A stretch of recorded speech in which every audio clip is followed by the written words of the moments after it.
Hey guys, this week's podcast features Carmelo Raimondi, head chef and owner of Carmelo's in Lewiston. We visited Carmelo at his restaurant, talked to him about taking over his father's restaurant at a young age, the Lewiston restaurant culture, and his passion for using local ingredients. Let's get to it. Carmelo, thank you so much for doing this, for letting us come down to the restaurant and hang out. This is actually our first restaurant podcast, which kind of seems crazy, seeing that we've been like 77 and we haven't actually sat in a restaurant and talked to somebody yet. But I really love this place. Like when we came here in October, I was shocked like how really cute and nice it is in here. Thank you. When we were waiting outside, like this place is really that old, 18 something? Oh yeah. Oh, there's some history here in more ways than one. The walls could talk. That's crazy. I had no idea this is that old. Oh yeah. Nice. Used to be a grange house, which is very interesting to me because back in those days, a grange house, farmers would discuss their crops at a local place and figure out how to get it from A to B, and you're growing this, and so I kind of like what we're doing with food, like kind of with going to the farmers and getting the food. It's just full circle. Yeah, how it starts. That's really neat. That's kind of cool to have that history here. Yeah. That's really awesome. I don't make it out to Lewiston too often, but every time I do, I drive down like the main street, and it's like, why am I not coming out here more often? This place is gorgeous. 20 minutes away, 25 minutes, and go right down to the river and meditate. Meditate. I just saw you recently at the Snout to Tail dinner. Oh yeah, that was fun. I love that. I mean, it's so cool to be able to go, work with, all those guys and Ellen, and just kind of like, you feel the love of what everyone's doing, and it's so cool. Yeah. Have you seen the video that just was posted? Or you did, because I think I saw you repost it. Yeah, that was like, wow, that's me. Like, it's like pretty intense. I was like so focused. It's like, cause sometimes, in the kitchen, I'm like really, I don't know. I get in this zone all the time. Is that and then when I go, to Steve and their play, it's like relaxing. I don't know why. It's like maybe because it's not your kitchen. Maybe it's not. Yeah, I don't know, but it's like I get really like here. Yeah.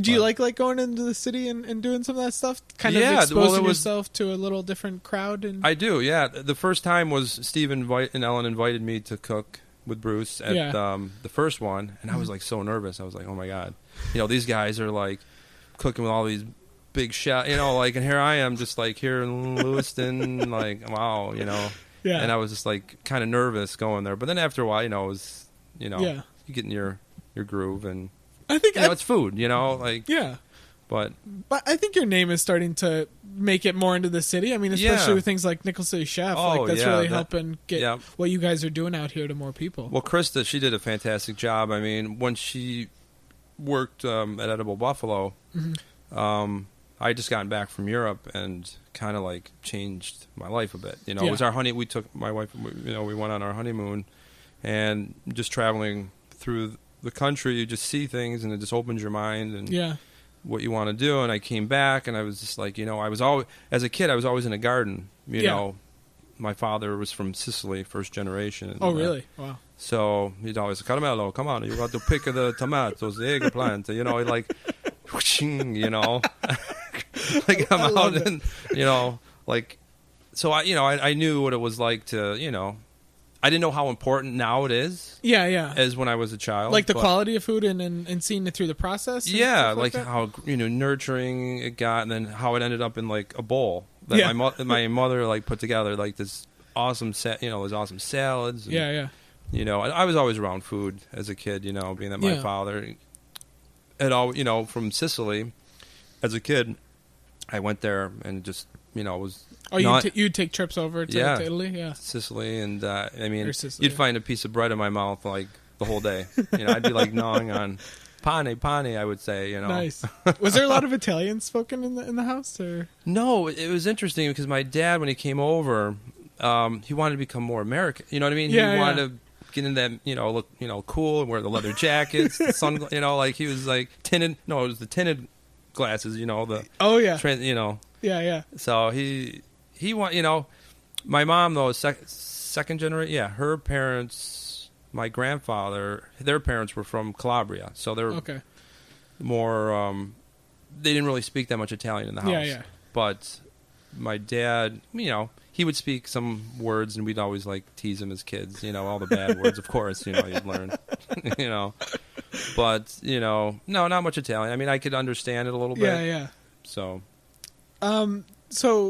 So what I heard was this restaurant your dad's restaurant first? Yes, it first was in 1980, May 5th, 1980. He signed the deal, took it over. Oh wow! I was 8. I was 8 years old. Okay. Did he have a background in restaurants? Yes, he did. He worked in some of the great restaurants in London, England. So he traveled from Sicily to England. Okay. Worked in a restaurant, Café de Paris, to learn English. Oh, really? Okay. Because in his mind, he wanted to come to America. He wanted to break through. So that was kind of like practice to speak English. Yeah. Kind of there. Yeah. So he worked. When we were in London, he showed me the place where he had worked and how he was brought up. Got to meet didn't meet him, but Elvis, the Rolling Stones, like all the big, these all came through that restaurant? Came through that restaurant, and he was amazing. I know, and he would just tell me these stories like, wow, that's like awesome, He said like Elvis signed like some money and I was like, I'm still looking for it. I'm like, I don't know if it's like in a sock at our house or something. Yeah. In the walls. Yeah. I'm like, but yeah, that's how he got his, transition from Sicily to England, and then from England to Canada, right here in Niagara Falls, Ontario. Okay. So lived there a little bit, and then came over to the States to kind of like hang out, see what's going on. Then met my mother, and then that happened. Then that happened. Yeah. Then I happened. But he was always in the restaurant industry. Always. Yeah.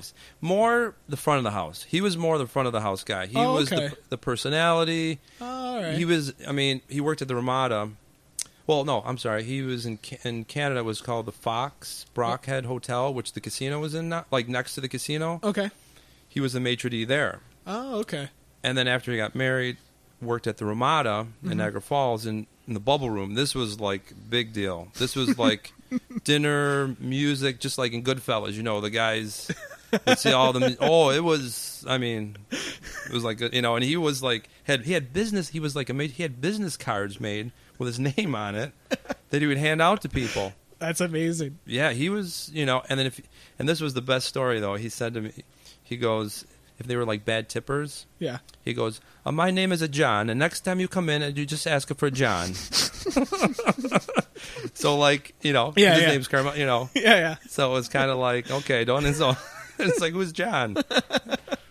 I was like, that's amazing. Smooth, Yeah. And so when he opened this up, did he? He had no idea. What happened was there was a restaurant further in Youngstown, which is like 9 miles north from here. It's called the Old Fort Inn. Okay.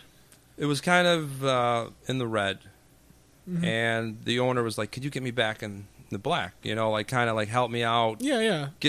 Make some better business decisions, stuff like that. Well, he did, and then he was offered to buy it, but he declined. So this place came up for sale in 1980. Yeah. And my uncle Sano said, Carmelo, you got to buy this place. You got to come in here. You got to do it. You're going to do it. And so we kind of, convinced him to come in, and then that was it. And then 1980, I was 8 years old, came in here, and 33 years later, here I am. Yeah, so it's still here. It's I mean, were you basically growing up in this place? Oh yeah. I mean, there were days that I didn't even want to come here because it was like on a Saturday, you want to watch cartoons, and I would hide in the house. I would hide. My father's like, Carmelo, veni qua, andiamo lavoro, andiamo. I mean, let's go to work. Like he would and I wouldn't answer, and I'd be like, oh, son of a gun, and he would like leave. Because every Saturday, I was here. I was wrapping, baked potatoes, doing the lettuce. Wow. I wasn't cooking, but I was like doing prep stuff. You're not in front of. You're not on the line. No, I'm not on the line. But I did see how it operated at that age. Believe me, the cooks would like throw me in the sink or the garbage. I was like my dad was literally said, "You're like the hawk." Like I would watch everybody and then report back to my dad. That's probably why they threw me in the garbage can. That makes sense now. Yeah. Was your dad at all involved in the kitchen, or you just bring in people to do that? Yeah, he had hired staff in the kitchen. Okay. Mainly, you know, he was out here. He would watch the till. He'd watch all the money go in. Yeah, you know what I mean? So he was mainly, he'd greet people. Yeah. Bartend, serve, and kind of be the front of the house. It wasn't until later that he started working in the kitchen. Okay. He really had never cooked. Yeah. So it was pretty interesting. Like, what happened? Like, how did I know my mom. I think my mom. I get it a lot from my mother. Okay. Than anyone, and my aunts, my uncles. Yeah. They're like on my mom's side. But who knows? Did your mom ever work in the restaurant, or no? In the time that my father was here, I can count on my one hand how many times she was in here. He did not want her in here at all. But now she, she's the best. She's like the personality, She's the mother figure, Nice. So. So I mean, growing up, did you realize that you wanted to be in the restaurant biz? I fought it. I mean, there were times, as I got older, I would do fish fries on Friday nights. I feel like that's not going to help you want to be in the restaurant. No, I would be put there. There's still like a little clip where my little strainer used to be that I have there when I was a kid, and every time I said that, it reminds me. And I mean, I'd have a school dance, right? Yeah. On a Friday night. Here I am doing fish fries. I leave here doing fish fries and go to the dance. Who's going to want to dance with me? I was going to say. I mean, it's like, I think my father did it on purpose. He's, keep you around? And keep me straight, Don't get in any trouble. Yeah. But no, it was a good, I mean, I didn't know, like, doing it, I didn't know what it would, what impact it would be, what people like. I would just do it. Yeah. You know what I mean? It wasn't like... There's that meaning, it's... that it is now, it's like it's so important to me. Yeah. But at the time, it was just a job. Yeah, helping out the fam. Just yeah, kind of doing what I as much as I didn't want to be here with my father, I didn't let him know I did want to be here. You know what I mean? It was like that weird thing. I tried to get jobs. I worked at the Gap, folding, getting discounts and folding clothes. Yeah. I worked at Fort Niagara, okay. Taking the money at the pools. Yeah. I'd take naps like. I got yelled at because I went home for lunch. He's like, "What are you doing?" Because I had so much freedom here. Yeah. Just because of my dad, and I've always felt that way. Like I don't know if I could work for somebody else. I don't know what would happen. Yeah. I mean, I could, but it's it's like, it would be weird. It'd be weird. Yeah. Yeah. So how'd you end up where you are now then? Well, my father passed away in '93. Oh, I'm sorry to hear that. Thank you. He had 13 years here. Yeah. Passed away in '93, and then I was in college. Yeah. I went to Northwood University for advertising marketing. Oh, okay. And I was home for the summer. Actually, his 20-year anniversary is June 29th of this month. Oh, okay. That he's been gone. So I've been here for 20 years. Wow. So when I found, when he had passed away, I knew I was just doing lunch. I would do, Rubens, Monte Cristos. I really wasn't doing like sautéing. Okay.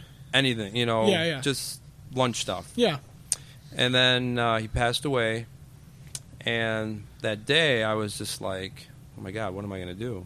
Like, I was more like, I mean, I know he passed, but I'm like, this is his legacy, this is a big what he thing. built, this is people loved him and respected him, and I was like, I came in the next day, and literally was like bawling as I'm vacuuming the floor to get ready for lunch service. Jeez. I don't know how I did it. You guys didn't close? No, I didn't want to close. I just wanted to be here. Yeah.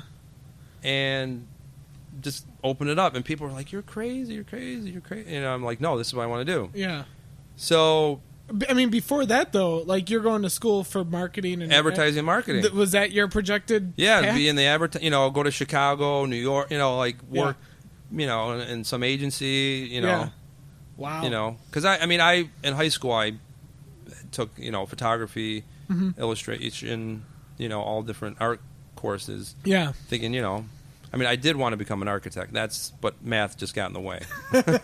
I'm building food now. I mean, that's the closest thing I'm constructing. That's pretty good. You know. Yeah. So, but that's crazy to like on. Like yeah, the 2x4 just like whacked me right in the face and just was like, okay, step up to the plate. You got to be the man here. I have a sister, my mom, to like take care of. Yeah. So, it was probably was it 93 to like 94, like 97. I was going through and I was cooking. I picked up a saute pan and was like, okay. Just figure it out. No. There was actually a chef who was very well known in the area at the time, Randy Hagar, who was kind of my mentor in the beginning. He worked for my father before. Okay. For a few years, and then worked somewhere else. And then I like sought him out. I was like, "You got to work here. You got to help me out. I remember him sitting at the edge of the bar, like just kind of like talking to him. I'm like mopping the floor. It's like, God, come on, you got to help me out. So he worked for 3 years, and I learned so much from this guy. I mean, like he is this this talent that I've never seen before. It was like the nouvelle cuisine, in the early '90s, right? Kind of came about, and just a lot of different flavor. I mean, we still kept the Italian kind of vibe going, which I still kind of have here, and I do, but it's, but he kind of helped me out, and I was like, okay, yeah. And then I started cooking, and then I would always ask the servers, "How is that? Does that people like it? Is everything okay?" Like I was like a nervous. I still to this day like, is everything good? Is everything okay? Like I have this doubt. I don't know why, but I think it keeps me going. And in check a little bit, maybe. Yeah. Never let you coast. You're always no. You're always like, on your toes.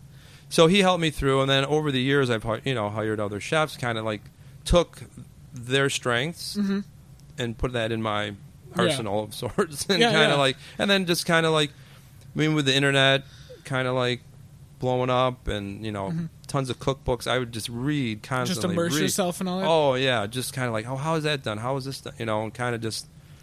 So like over that time, was your love of food growing, or it was more survival? It was like more of a survival mode, like like making sure people came in. They enjoyed the food. Yeah.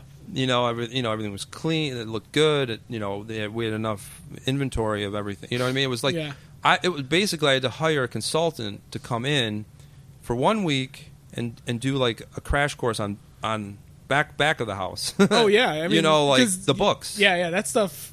Ed Michalski, I'll never forget this guy. He came in. We sat over there. And we would just, like, for hours on hours, spreadsheets and programs and checklists and inventory. Like, I still to this day have all this. Like, I do all this, most of it. Yeah. So, Yeah, that's another thing that you just... Yeah, I had no idea. I mean, I'm good with those numbers. Yeah. Like, with, like, for some reason, like it just... Like that cost accounting type stuff? Like margin, I love... Like, my brain is, like, I'm creative, but I like percentages.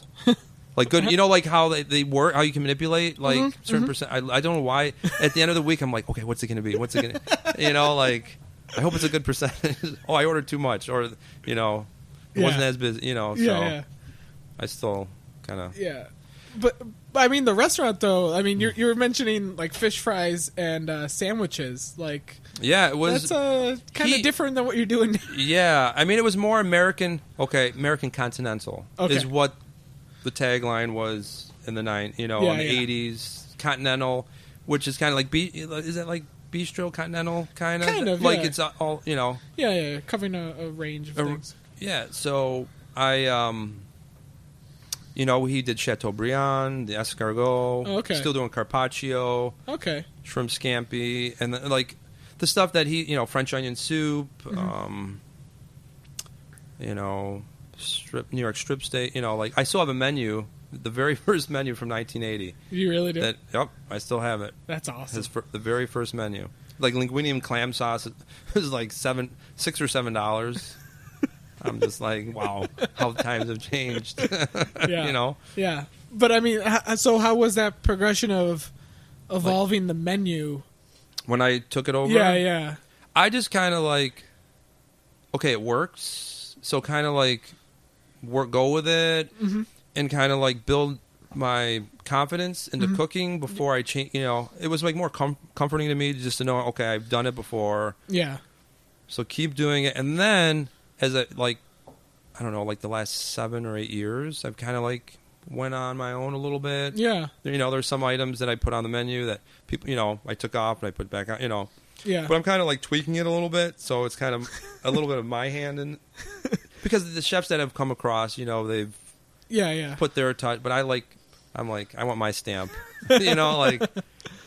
I mean, was that trip to? I'm assuming to Europe on your honeymoon. Was that one of those things that has changed, really? Yeah, it clicked a little bit. You know, I was just sitting on the train, you know, just going. I think we were going to Rome, and it was just like you see the mountainside, and you know, you see all the animals, and it's like the chicken, you know, and like you wonder, like, they're doing it here. Why can't we have that level of food here? You know, that regional kind of vibe. Mm-hmm. So when I came back, I was like, you know, the whole farm to table thing was kind of like, I don't know, kind of taken off here, and I was kind of like, you know, I've done it. I mean, my whole life was farm to table. Yeah. You know what I mean? I was eating organic before organic was organic, you know, in a way. So I was kind of like, well, why don't I mean, it feels good to be able to say, okay, this is from here, this farm or this, you know, I think it helps the community. Mm-hmm. So I was like, click. I was like, you know, and it makes sense to do it, you know. I mean, now it's like, you know, you just want to be honest with the food that you do and just keep it clean and tasty and, you know, not too crazy. Because that's definitely like, I mean, we've been doing Buffalo Eats for 4 years now, and definitely in the last 4 years, like the whole knowing where your food is coming from and supporting local farms as much as possible, like, has been a huge increase in popularity over the last 4 years even. Oh, yeah. I mean, I think it's any local anyone nowadays, you know. Yeah, that's true. I mean, like local beer and stuff like that is blowing up. And wine, and I mean... Yeah, wine, yeah. It just helps the infrastructure of an area, you know. And so when you came back, did you just start reaching out and trying to find as much as possible nearby? I mean, I've worked with Tom Towers even before, you know, just getting his tomatoes. Mainly he was the first guy that I worked with, and, you know, I had a little garden in the back. I would grow basil, and now it's unfortunately a parking lot because I didn't want to park in the, you know, like But, you know, because I go to him, you know, you get all the, you know, it's easier to go to him because you're so busy to nurture. I don't know how my father did it. I mean, he had this huge garden, and my uncle's, you know, he had a tennis court and then this garden right next to it. This huge. I mean, it was probably like a half an acre. I'd go out there and water it. Because I played tennis too, so I was like, I'd play tennis and then water the garden, you know. Yeah, that's a little too much. Yeah. I mean, that's a lot of work to keep track of. Yeah.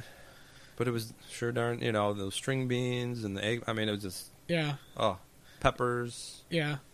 So, I think one of the things I love most about your restaurant is your menu is one of those where it's constantly changing. Like you don't have something on there for, it seems like, more than a couple weeks or things like that, or things come and move around and stuff. Yeah, like that. We shift. You know, like we just got a pig in, so we're you know, more pork heavy. Not heavy, but you know, we're trying to utilize the pork in its entirety. Yeah.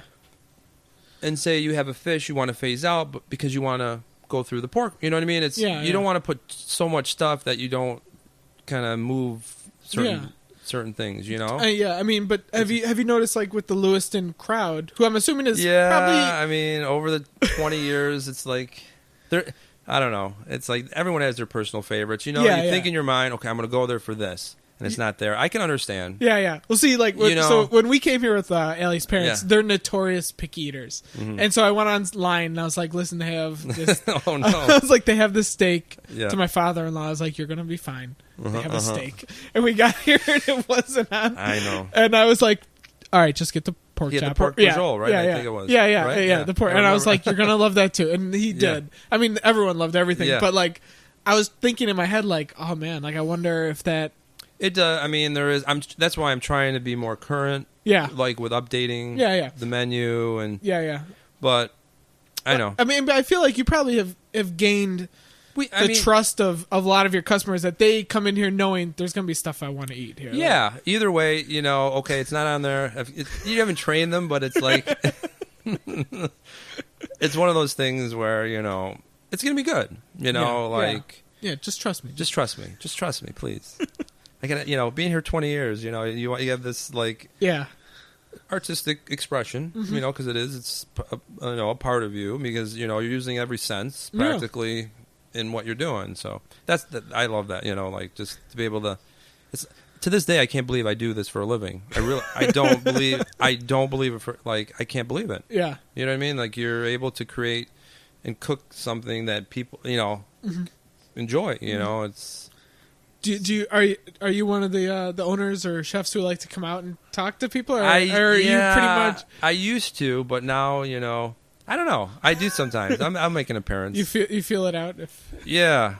No, I'll come out and talk, but it's like I'm so busy back, during the busy nights. The slower nights, I'll come out and say hi. A couple times I'll come out. But on a Friday or Saturday, it's hard. Yeah, I'm chained to the casters. Yeah, yeah. So I mean, but you're one of the the head chefs who I'm assuming you're actually back there cooking. Yeah, I'm right on the line. Yeah. Every day I'm cooking on the line. I'm sauteing. Whatever needs to be done. Is that a thing that you think you'd always have to do, or could you ever see yourself with that executive role where you're kind of just? I enjoy having that. I enjoy having a station.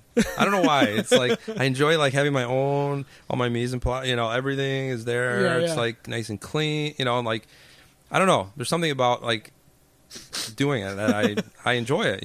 Expediting. Ask the other guy. They know I'm not a good expediter. I'm don't expedite. Get off the line. Just plate. Nice. So yeah. But we had Bruce do a podcast. And when he was on the podcast, it was very close to when I think the Travel Channel guys came here. Yeah. The Road Bros. Yeah. So they were just in one of the other half. The other Mike Schubik was in a couple nights ago. Yeah. So I still haven't seen it. I've scoured YouTube. And you can't blink when you watch it. You just can't blink. but how was that experience of the camera when they came, crews? And it was pretty. I mean, a lot of stuff they shot they didn't show. Okay. The one guy took when we brought the pig out, there was a camera under the table that kind of was going toward, but I didn't see it. Yeah. They shoot so much roll. Yeah. So they had. I mean, everything. I mean, it was hot because the lights were all. Kept the pig warm. Yeah. But that was fun. I mean, it was nice to be recognized. Top 5 small town in America. Yeah, that's really cool. Lewiston. Yeah. So they kind of featured on the pig dinner, right? Yeah. And so that's basically just you guys bring out. Yeah, we brought out a suckling pig and the sides. Some appetizers. I've been desperately trying to find people to go in with me and get a group and come up here and have that because that sounds ridiculous. Oh yeah, I've kind of changed a little bit my thought and maybe doing more say a shoulder. Yeah. Where the whole leg comes out. Oh, okay, yeah. Because it gets kind of caught. It costs to get the little guys in here. I mean, it does. You don't want to pass it on to the customer, but it has become. Oh yeah, costly. I can only imagine. So I'm thinking, you get a nice shoulder, roast it up. Yeah, I know. David Chang does that with the one Momofuku. He has a big, I think, shoulder dinner basically, but it works out pretty well. Yeah, so. I think it's a little easier, Yeah. But I mean, it's impressive to see a little suckling pig come to the table. I mean, that's that's our dinner, man. Everybody else is looking around. Going, whoa, it's quite the spectacle. It is. We've done about 22 of them. Nice. In the last year and a half or 2 years, I think. Yeah. So. I mean, with the being up here in Lewiston, would you say that primarily your audience is mostly residents, or do you get affected by Art Park and things like that? Yeah, Art Park really has blown up. I mean, with those shows, and I mean, you can't even walk down Center Street half the time because it's so packed. And I mean, more or less, I mean, I think people drive by. They, it's almost oh, we got to go here. Next week, or it's kind of advertised, kind of thing, and then I mean, we're it's not that great Tuesday nights. aren't that busy. But like for like the Buffalo Philharmonic, some like shows, like theater shows that will bring people in. Like the paid shows seem to bring more people. It's more of like a night out kind of thing. Nice. But, you know, it's their 40-year anniversary this year. Oh, wow. Yeah. I had no idea. That's legit. A year younger than me today. So we mentioned earlier doing like the Nichols A. Chef stuff. How do you enjoy getting in front of a crowd with something like that? And it's weird. But it's cool. I mean, you really. I mean, the first one I lost like 6 or 7 pounds. Just like thinking. Oh, really? I thought you were going to say you lost by 6 or 7 points. No. 1 point I lost by 1 point. But I because you want to in your head you keep playing it over and like this is what I'm gonna do this and kind of rehearse in your head. But when you get there, it's what it's what we do. Yeah. And it's like... So, like, once the clock starts, then it's kind of all like, okay, now I'm into cooking mode. Cooking mode, fire, pan, cook. Yeah, everything else is kind of... You don't see everything. Out. Yeah. The second time when Bruce and I did, that was cool. Because you know what to expect the second time. Yeah, you're the first ever... I think Bruce was the first. Okay. I thought you were the first repeat, or challenger. I think, wasn't Bruce and Steve against maybe I know Bruce did one by himself. But, Getz. Okay. I think he did with one against Jenkins. And then with, but you're one of the few yeah, to get back up there and compete again. Yeah. But that second time, obviously, the nerves must have been a lot. Yeah, not as Yeah. Plus, you're going against Brian, who. Brian's great. He's a friend of mine, and He was down at the podcast too. Nice. He's one of our alumni. He's doing a great job. Now I think he's doing I saw something on Facebook. He's doing menu like changes or something. Nice, yeah. So he's got a nice venue there. Yeah. Nice. Bacchus is really nice. Yeah. That's like my our in-laws my in-laws favorite like pre-shays place to eat. It's perfect. Yeah, it really is. I guess we can kind of wrap it up. I mean, what are you hoping to do in the future with Carmelo's? Do you have like any kind of plans or things I don't know. I mean, like a brick oven. I don't know why. It's like I'm getting hit with a brick oven in my. Like I don't know why. I just want like fire, cook with fire, like real fire. Yeah, like a legit brick oven. Yeah, like a brick. Yeah, I'm trying to. Like really get through the summer, like really, pound it. And is the summer like pretty much your busy season? Summer is it. Summer you got to be like a squirrel and save those nuts for the winter. And my father taught so that's kind of like do like specialty pizzas where you even roast chickens and certain I've always been. Are you always thinking of what's next? Yes, I don't stop. It's like like burger place or like I don't know. I saw that burger. Holy. Yeah. Damn, it's man. Crazy. Like we eat them every night. I swear, it's like Dave put one on the grill. Not on the flat top. We cook them on the flat top. So. Yeah, you Instagram that one picture and I was like hitting Alli. I was like, we should probably take a drive right now. The Riyadh on there. It's like, it's kind of like you bite into it and it's like this, it just oozes like the Riyadh and then the cheese and... It's not even fair. It's not fair. It's just, and then the brioche bun is just like... Yeah, that bun. That's like the biggest thing for me. It is. I want a really good brioche bun. Like that is my favorite. It's soft, a little sweet, buttery. Yeah. It's like that umami-ness that... it really... this creation was... Yeah. Like we had all this Riyadh, and I'm like, what do we put on a burger? Like, that's amazing. Because it was like we had it in the sub, and I'm like, we're gonna do a burger let's do a burger for the summer. Because now I go to Dispensa's, which are down the street, and they have this beautiful grind that they do for me. Nice. So we've been grinding it, but now I talked to him a couple of days ago, so he's gonna start doing it, so I can like cross promote him as well. Yeah. So yeah. That's a really cool thing that they got going on over And I'm trying to get like more of his meats because I'm thinking with gas prices, the way that they're going to be in the future. Yeah. If you stay local, you could at least you won't have to absorb as much. Yeah. For the cost. So I mean, I want to start a meat program with Frank because he gets a lot of the beef from local ranchers. You know, like from around there, and it's pretty darn good. Nice. So. Nice. Well, Carmelo, thank you so much for talking to us. This is really My cool. pleasure, And you guys are doing awesome things here, and I can't encourage everyone to come out here enough because thank you. The meal we had last year in October I even wrote it up. It was one of my top 5 meals of last year. So well, thank you. That means a lot. Thank you. So keep up the good work, and thank you again, and happy birthday. Thank you. Yes, birthday. All right.